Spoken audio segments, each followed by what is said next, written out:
വെള്ളം കഴിയണം. എഴുപത്തി പാത്രം കഴിച്ചിട്ട് തീർച്ചയായിട്ടും വരാം. അപ്പൊ ഒരു ദിവസം അതുപോലെ പെട്ടെന്ന് പോയി തീ കടിക്കാൻ പറ്റുവാൻ അത് അപ്പൊ അമ്മയ്ക്ക് മനസ്സിലായി. ആ വീട് അടുക്കായിരുന്നു. മിണ്ടിയില്ല.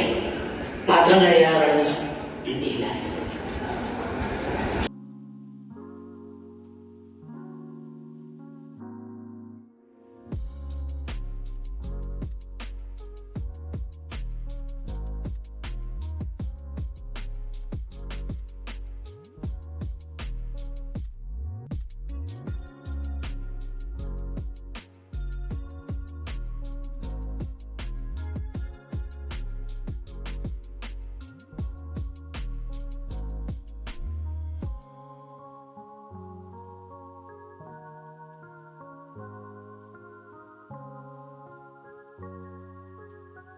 വല്ലാത്ത രീതിയിൽ ചെലവഴിക്കുന്നില്ല.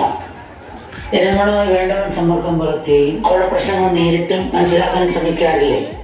അയൽരാജ്യങ്ങളുമായി നല്ല ബന്ധം സ്ഥാപിച്ചിട്ടില്ലേ? ഇനിയും അനവധി സ്വസ്ഥ വികസനത്തിനും ജനങ്ങളുടെ ക്ഷേമത്തിനും ഐശ്വര്യത്തിനും സന്തോഷത്തിനും ഒരു രാജകാലം ഒരു കർമ്മകർത്താവും ചെയ്യേണ്ടുന്ന സകലകാലം ജനങ്ങളുടെ ക്ഷേമം, അതിലൂടെ ലോകം തന്നെ.